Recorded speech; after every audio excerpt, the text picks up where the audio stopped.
What happens when forbidden love blooms between a lonely plantation owner's wife and the enslaved man who teaches her to read? In 1832, South Carolina, Margaret Thornfield risked everything for Isaiah, a secret that would destroy 3 lives and change a family forever. This is the story of a love that defied every law, every tradition, and every expectation of the antebellum South. Margaret Thornfield pressed her face against the cool glass of the library window, watching Isaiah's strong hands guide the plow through the cotton field.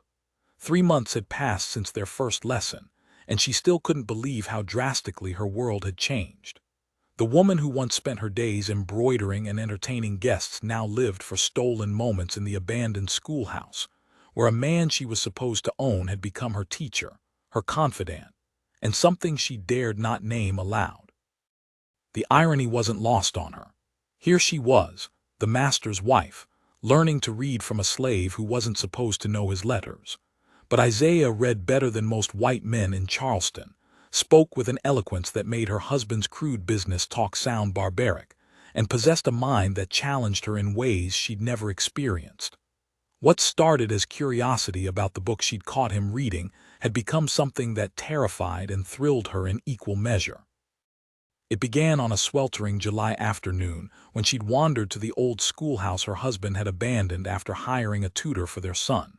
She'd found Isaiah there, sitting in a shaft of golden sunlight, completely absorbed in a volume of Shakespeare.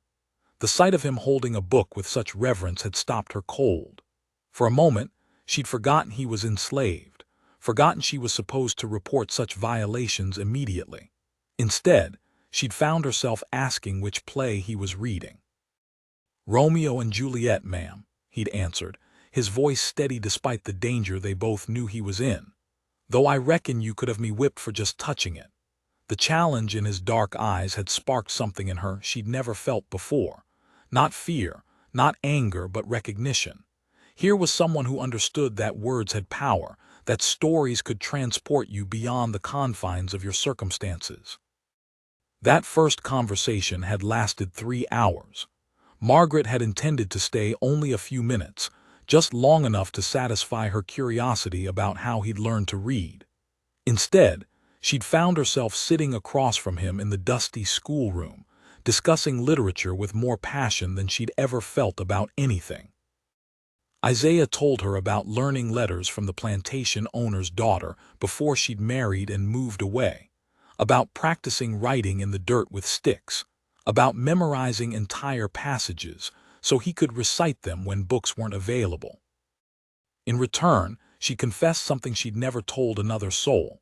Despite coming from one of Charleston's most prominent families, despite her expensive education at finishing school, she could barely read beyond simple sentences. The elaborate letters she sent to friends were dictated to her personal maid. The books in her husband's library remained unopened not from lack of interest, but from inability.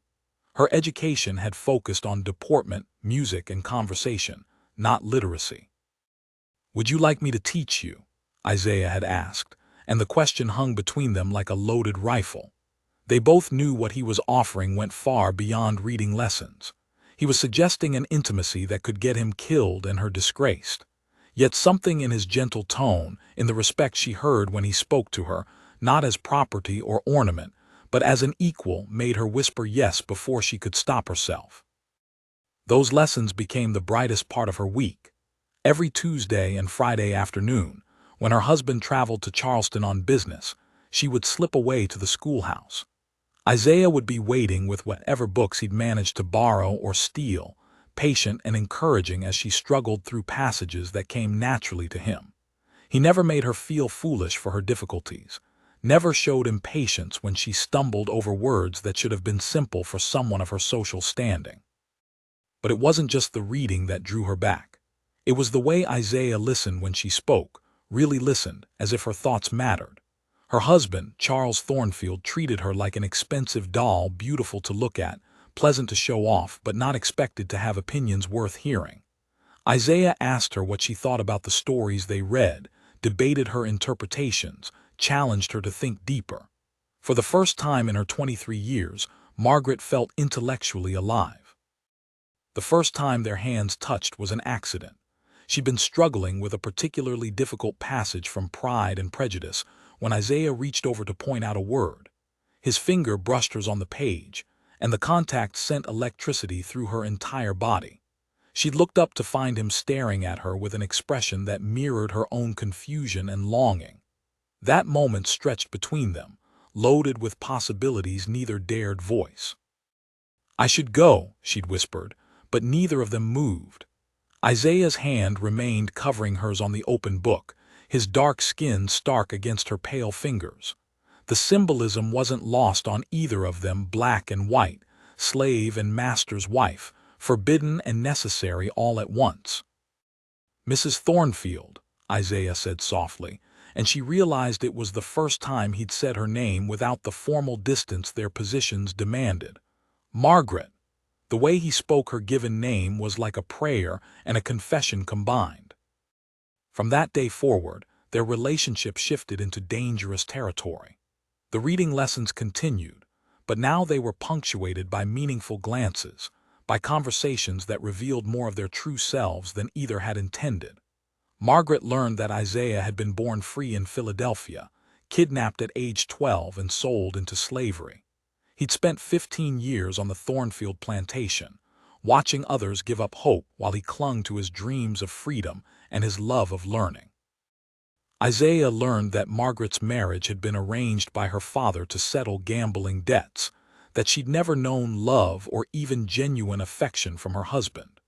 Charles Thornfield had wanted a beautiful ornament to enhance his social standing, and that's exactly what he'd gotten, until Isaiah began awakening parts of her she'd never known existed. The day everything changed started like any other. Margaret arrived at the schoolhouse to find Isaiah pacing, his usual calm demeanor replaced by agitation that immediately put her on alert. She'd learned to read his moods as carefully as she'd learned to read the books he brought her. "What's wrong?" she asked, setting down the basket of food she'd begun bringing to their lessons. Over the months, she'd noticed Isaiah was thinner than the other field hands, and she'd started smuggling him portions from her own meals. "Your husband sold my sister yesterday," Isaiah said without preamble, his voice carefully controlled but trembling with suppressed emotion. "Clara. She's been working in the big house kitchen since she was 14. Sold her to a cotton plantation in Alabama because she dropped a serving dish at dinner." Margaret felt the blood drain from her face. She'd known Clara, had even complimented her cooking on several occasions. The girl couldn't have been more than 18, and the Alabama cotton plantations were notorious for their brutality. It was essentially a death sentence.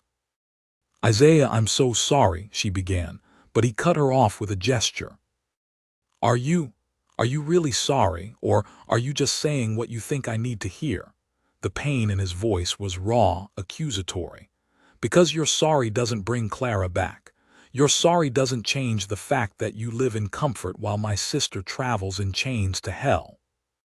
The words hit Margaret like physical blows. She'd always known intellectually about the realities of slavery, but she'd insulated herself from the daily brutalities.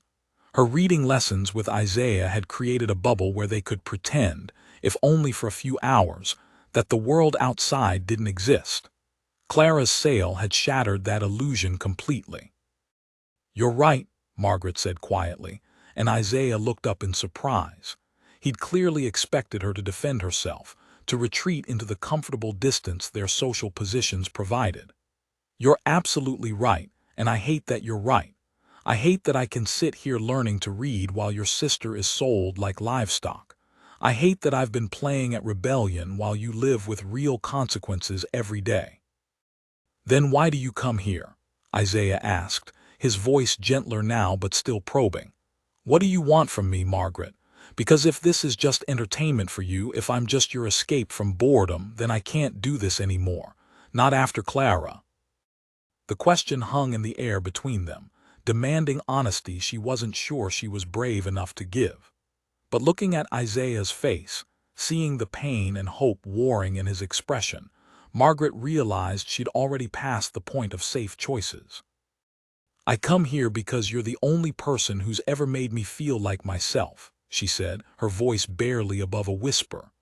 "I come here because when I'm with you, I remember that I have a mind, that I have thoughts worth sharing. I come here because—" She stopped, terrified of the words that wanted to come next. "Because what?" Isaiah prompted, stepping closer. "Because I think I'm falling in love with you," she admitted, the words tumbling out in a rush. "And I know that's impossible and dangerous and probably selfish, but I can't help it. These lessons, these conversations, they're the only real thing in my life." Isaiah stared at her for a long moment, his expression unreadable. Margaret felt her heart hammering against her ribs, certain she'd just destroyed the most important relationship she'd ever had. Then, slowly, Isaiah reached up and touched her cheek with fingers that shook slightly. "Margaret," he said, and her name on his lips sounded different than it ever had before. "I've been in love with you since that second lesson, when you laughed at Elizabeth Bennet's wit. I tried to fight it, told myself it was madness, but I can't stop thinking about you. Can't stop dreaming about a world where we could be together without fear." The admission changed everything and nothing all at once. They both knew their love was impossible, that acting on it could cost Isaiah his life and Margaret her entire existence. But in that moment, with Isaiah's hand warm against her cheek and her heart racing with possibilities, the world outside the schoolhouse felt very far away. Their first kiss was tentative, almost questioning, as if both were asking permission for something they had no right to want.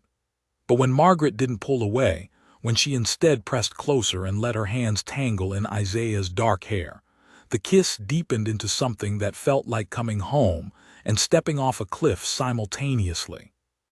When they finally broke apart, both were breathing hard, staring at each other with wonder and terror.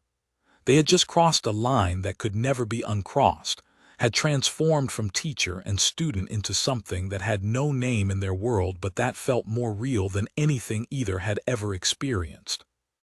"What do we do now?" Margaret whispered, her hand still resting on Isaiah's chest where she could feel his heart racing to match her own. "I don't know," Isaiah admitted, his thumb tracing her cheekbone. "But I know I can't pretend anymore that what I feel for you is simple or safe or smart. I know that losing Clara made me realize how precious the people we love really are, and I know that I love you, Margaret, even if the world says I shouldn't." Outside, storm clouds were gathering, matching the emotional tempest brewing in the schoolhouse. Margaret knew she should leave, should return to her husband and her comfortable prison, and pretend this afternoon had never happened. Instead, she found herself asking, "When is your next day off?" "Sunday afternoon," Isaiah replied, understanding immediately what she was really asking. "After church service." "Meet me here," Margaret said, her voice stronger than she felt.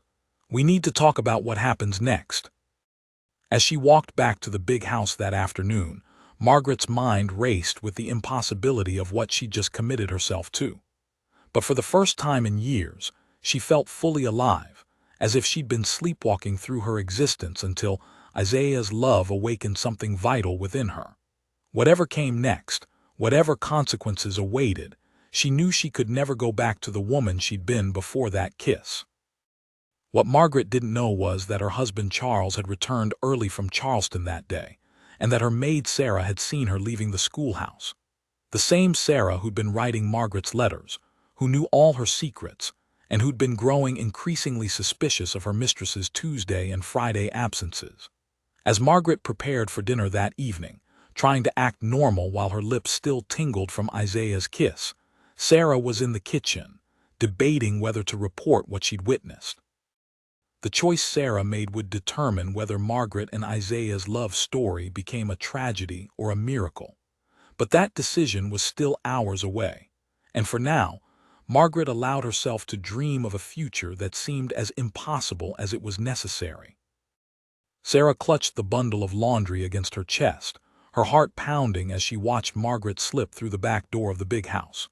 3 hours had passed since she'd seen her mistress leave the abandoned schoolhouse, 3 hours of wrestling with a decision that could change everything. Sarah had served the Thornfield family for 8 years, had dressed Margaret's hair, helped her into countless gowns, and kept every secret a lady's maid was expected to keep. But this secret was different. This secret could get people killed. The smart thing would be to tell Master Charles immediately. Sarah knew her position in the household depended on her loyalty to the family, and discovering that the master's wife was meeting secretly with a field hand was information any sensible slave would report without hesitation. But Sarah also knew Isaiah, had grown up with him in the quarters, had watched him teach her younger brother to read using scraps of paper and charcoal. She'd seen the hope in Isaiah's eyes whenever he talked about books, about learning, about the possibility that knowledge could somehow lead to freedom. More troubling still, Sarah had noticed the change in Margaret over the past 3 months. Her mistress, who had always been listless and melancholy, had begun humming while she dressed. She asked Sarah's opinions about things, really listened to the answers, and had even started insisting that Sarah eat the leftover food from her meals instead of returning it to the kitchen. These small kindnesses had awakened something in Sarah she'd thought slavery had killed. The ability to care about a white person as more than just a source of survival. But caring wouldn't protect any of them if Master Charles discovered the truth. Sarah had seen what happened to slaves who overstepped boundaries, had witnessed the brutal punishments meted out for far lesser offenses than whatever was developing between Margaret and Isaiah. The memory of Clara's departure still haunted the quarters sold overnight for dropping a dish, torn from her family without even a chance to say goodbye. If Charles Thornfield would sell a kitchen servant for clumsiness, what would he do to a field hand who dared touch his wife? Sarah made her decision as she climbed the servant's stairs to Margaret's room. She would say nothing for now, but she would watch, and if things went too far, if the danger became too great, she would find a way to warn them both before reporting anything to Master Charles. It was a dangerous middle ground, satisfying neither loyalty nor self-preservation completely, but it felt like the only choice her conscience would allow. Margaret was sitting at her dressing table when Sarah entered, staring at her reflection with an expression Sarah had never seen before. Her mistress looked radiant, her cheeks flushed and her eyes bright with some internal fire. But there was also fear there, and guilt, and a kind of desperate hope that made Sarah's chest tighten with sympathy. "Sarah," Margaret said without turning around, "do you think it's possible for someone to change who they are, to become someone completely different from who they've always been?" The question hung in the air like smoke, loaded with meanings Sarah wasn't supposed to understand, but did anyway. She set down the laundry carefully, buying herself time to formulate an answer that wouldn't reveal how much she actually knew. "I think people are more than what others expect them to be," Sarah said finally. "Sometimes it just takes the right circumstances to show what was always there underneath." Margaret turned in her chair to look directly at Sarah, and for a moment the usual barriers between mistress and servant seemed to dissolve entirely. And what if those circumstances are complicated? What if being true to yourself means hurting people you care about? Sarah recognized the question for what it was, a desperate plea for permission, for someone to tell Margaret that following her heart was worth the risks.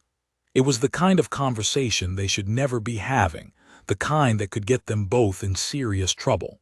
But looking at Margaret's face, seeing the genuine torment there, Sarah found herself answering honestly.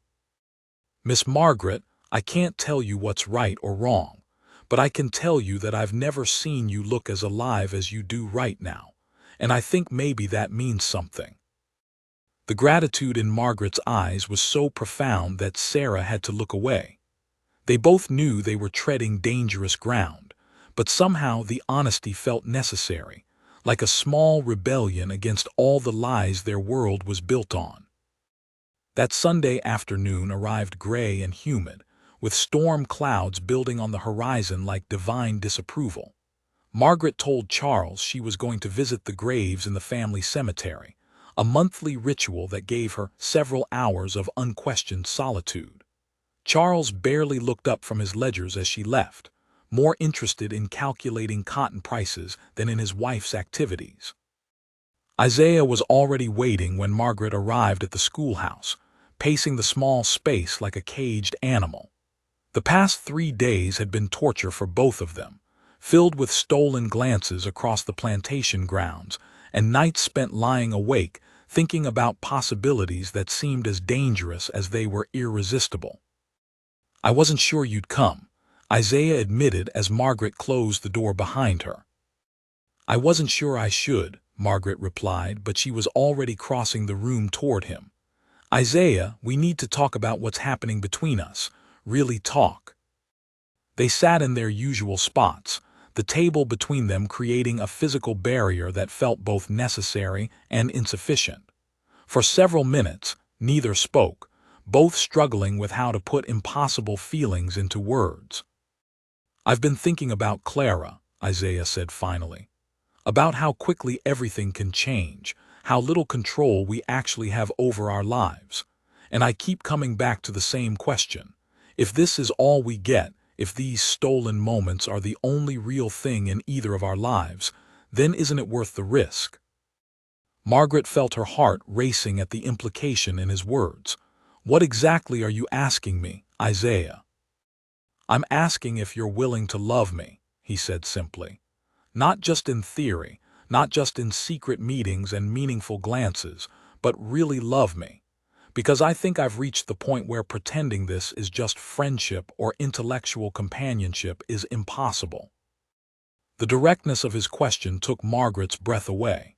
She'd expected to spend their time together discussing the practical impossibilities, the reasons why they needed to step back from the edge they were approaching.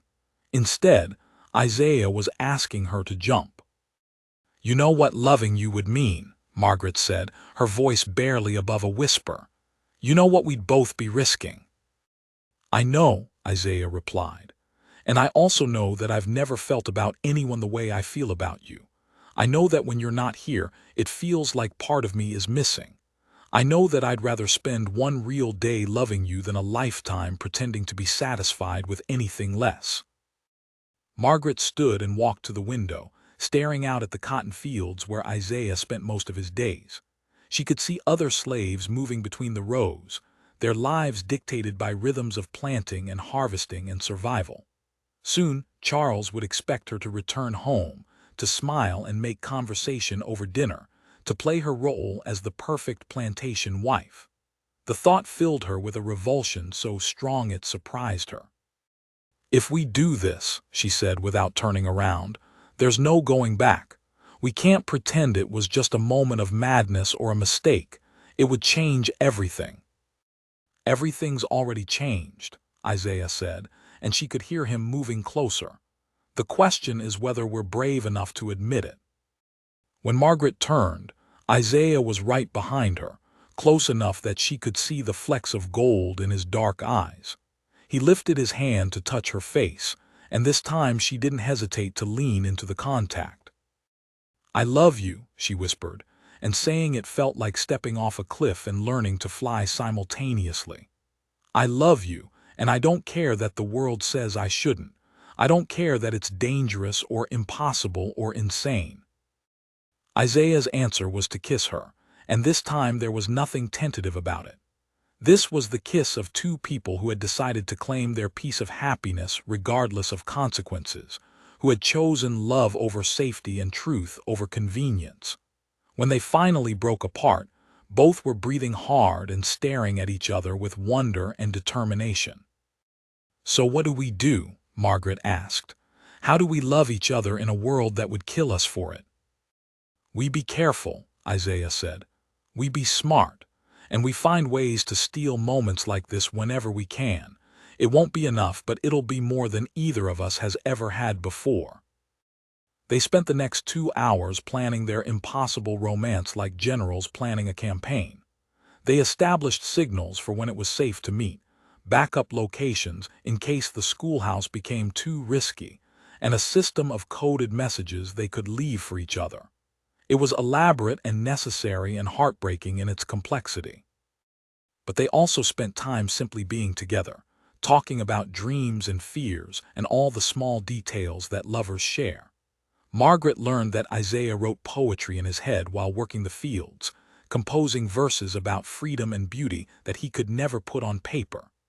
Isaiah learned that Margaret had always wanted to travel, to see the world beyond Charleston and Georgia, but had never been allowed to venture further than neighboring plantations.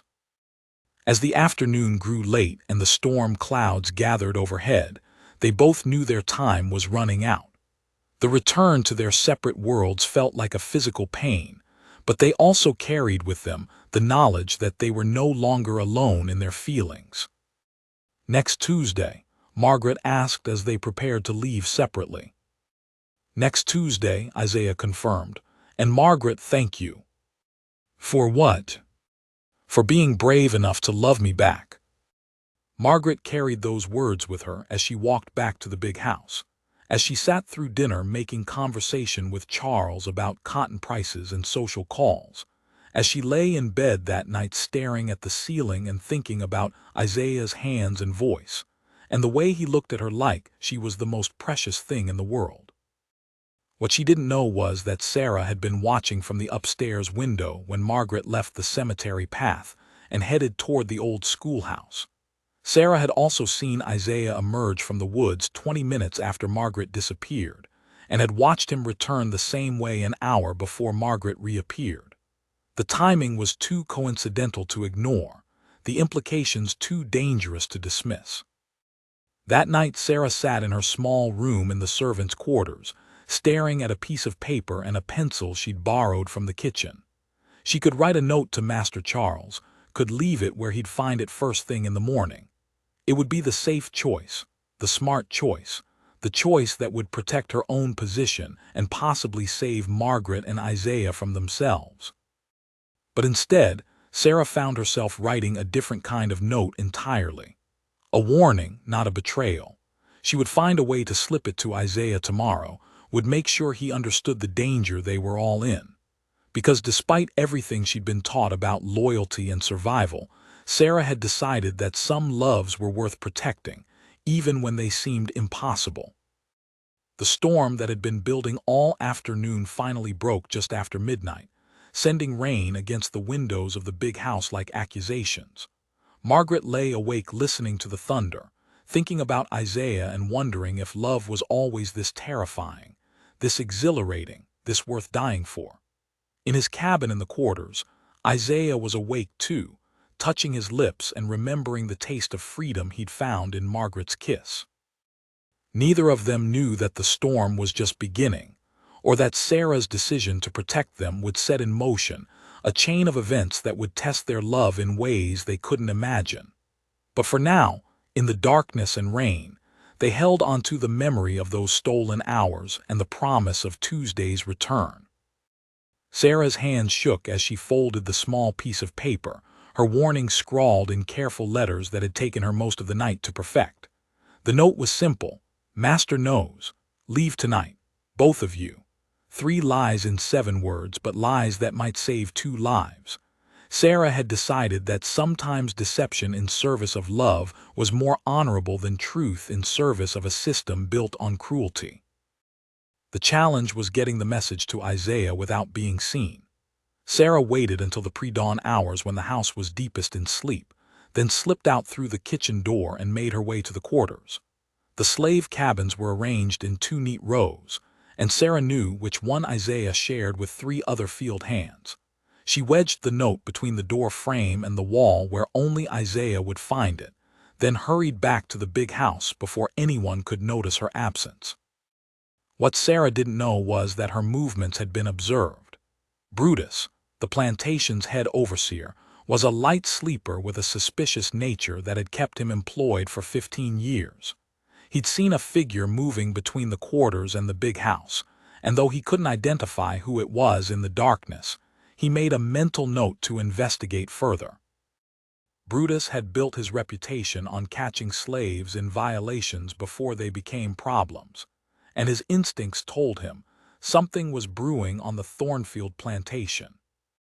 Tuesday morning arrived with oppressive heat that seemed to press down on the plantation like a suffocating blanket. Margaret went through her usual routines: breakfast with Charles, correspondence with friends, supervising the household staff. But her mind was entirely focused on the afternoon ahead. She'd spent 3 sleepless nights thinking about her conversation with Isaiah, about the promises they'd made, and the risks they were taking. Every time doubt crept in, she remembered the way he'd looked at her when she said she loved him, and her resolve strengthened. Isaiah found Sarah's note when he returned from the fields for the midday meal. His blood ran cold as he read the 7 words, his mind immediately racing through possibilities. Had someone seen them at the schoolhouse? Had Margaret confessed to her husband? Was this a trap or genuine warning? The note was unsigned, but Isaiah recognized Sarah's careful handwriting from the shopping lists she sometimes wrote for the kitchen. For a moment, Isaiah considered following the note's advice. He could disappear into the woods, make his way north using the network of sympathetic individuals he'd heard whispered about in the quarters. But leaving would mean abandoning Margaret, would mean never knowing if she was safe or if her husband had discovered their secret. More than that, running would mean giving up the first real love he'd ever known without even fighting for it. Isaiah made his decision. He would go to the schoolhouse as planned, would warn Margaret about the note, and together they would decide what to do next. If they were going to face consequences for loving each other, they would face them together. Margaret arrived at the schoolhouse 10 minutes early, her heart racing with anticipation. She told Charles she was visiting the seamstress in town, a lie that gave her nearly 4 hours of freedom. She'd even gone so far as to stop at the seamstress shop and order a new dress, creating evidence to support her story. The elaborate deception felt both thrilling and terrifying. Isaiah was waiting for her, but Margaret immediately sensed something was wrong. His usual smile was replaced by an expression of deep concern, and he was pacing the small room like a trapped animal. "Margaret, we need to talk," Isaiah said before she could even greet him properly. He showed her Sarah's note, watching as her face went pale with fear and confusion. "Master knows," Margaret repeated, staring at the paper as if it might reveal more information. "But how is that possible? We've been so careful." "I don't know," Isaiah admitted. "But if someone is warning us, we should probably listen. Margaret, maybe you should go back to the house. Pretend you were never here. If your husband confronts you, deny everything. I'll disappear tonight, head north. At least one of us might survive this." The suggestion hit Margaret like a physical blow. "You want to leave? Just abandon everything we've talked about, everything we've promised each other." "I want to keep you alive," Isaiah said, his voice heavy with emotion. "I want to protect you, even if it means losing you, because I'd rather know you're safe and married to him than risk getting you killed for loving me." Margaret stared at him for a long moment, seeing the sacrifice he was prepared to make, the depth of love that would drive him to give up his own happiness for her safety. But instead of gratitude, she felt a surge of fierce determination. "No," she said firmly. "I won't let you sacrifice yourself for me, and I won't go back to pretending I don't love you. If we're in danger, then we face it together. If we need to run, we run together. But I'm not losing you now, not when I've just found what it means to be truly alive." Before Isaiah could respond, they heard footsteps outside the schoolhouse. Multiple sets of boots, moving with purpose. Margaret's eyes widened in terror as she realized they were trapped. Isaiah moved quickly to the window, peering through the dusty glass to see what they were facing. "3 men," he whispered urgently. "Brutus and 2 others I don't recognize. They're surrounding the building." Margaret felt her world tilting on its axis. This was it, the moment she'd known might come, the reckoning that would destroy everything she'd ever known. But looking at Isaiah, seeing the determination in his face even in the face of almost certain death, she felt a strange kind of peace. If this was how their story ended, at least they would end it together. "Isaiah," she said softly, taking his hand, Whatever happens, I want you to know that these past months with you have been the most real, most beautiful part of my entire life. I don't regret any of it." Before Isaiah could respond, Brutus's voice boomed from outside the door. "We know you're in there. Come out now and maybe we can handle this quiet-like. Make us come in after you and things get a lot messier." Margaret and Isaiah looked at each other, both understanding that their choices had run out. They could cower in the schoolhouse and be dragged out like criminals, or they could walk out with whatever dignity they could maintain. It wasn't much of a choice, but it was the only one they had left. Isaiah squeezed Margaret's hand once, then moved toward the door.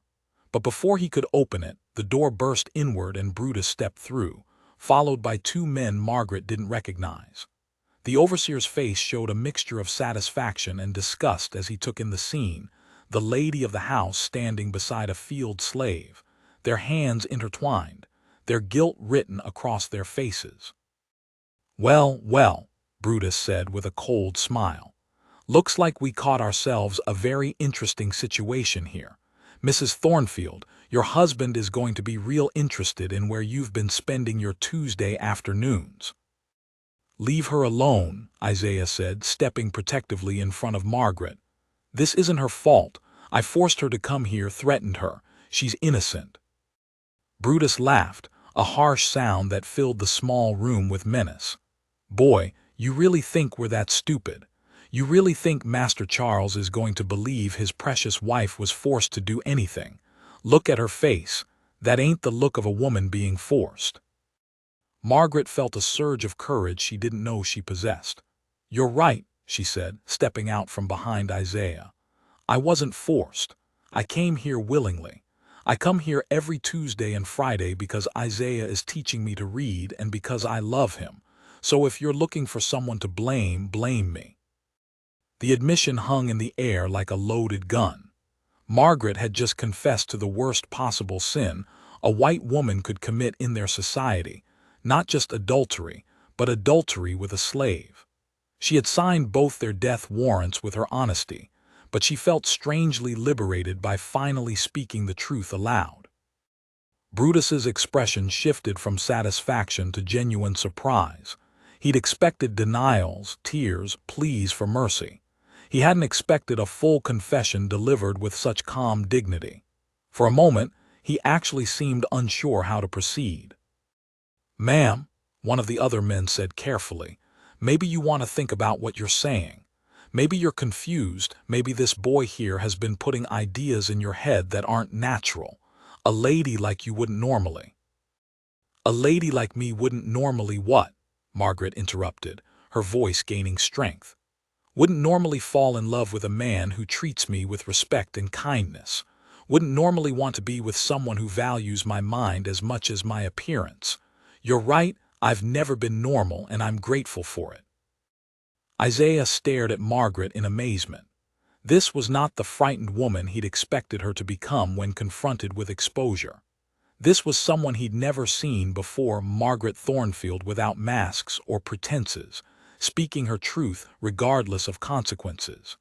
He felt his love for her deepen even further, even as he recognized that her honesty was probably dooming them both. "Enough talk," Brutus said, his initial surprise replaced by cold professionalism. "You're both coming with us. Mrs. Thornfield, your husband wants to see you immediately. Boy, you're going to the holding cell until Master Charles decides what to do with you." As they were led from the schoolhouse, Margaret caught sight of a familiar figure partially hidden behind a tree near the path.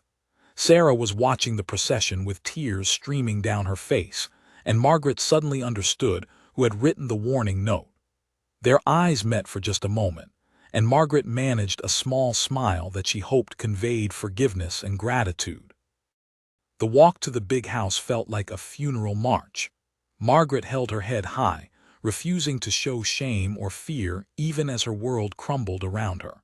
Isaiah walked beside her until Brutus separated them, leading him toward the outbuildings while the other men escorted Margaret to face her husband. Charles Thornfield was waiting in his study, standing behind his massive mahogany desk like a judge preparing to deliver sentence. His face was a mask of cold fury, but Margaret could see hurt underneath the anger, and for a moment she actually felt sorry for him. Whatever else Charles was, he genuinely believed he'd been a good husband by the standards of their world, and her betrayal had clearly shaken him deeply. "Sit down, Margaret," Charles said without preamble, his voice carefully controlled. Margaret remained standing, a small act of defiance that didn't go unnoticed. "I prefer to stand," she said quietly. "I think we both know this conversation won't take very long." Charles studied his wife's face, searching for some sign of the woman he'd married 7 years earlier. "Did you really think I wouldn't find out? Did you really believe you could carry on with a slave under my own roof and I'd never discover it?"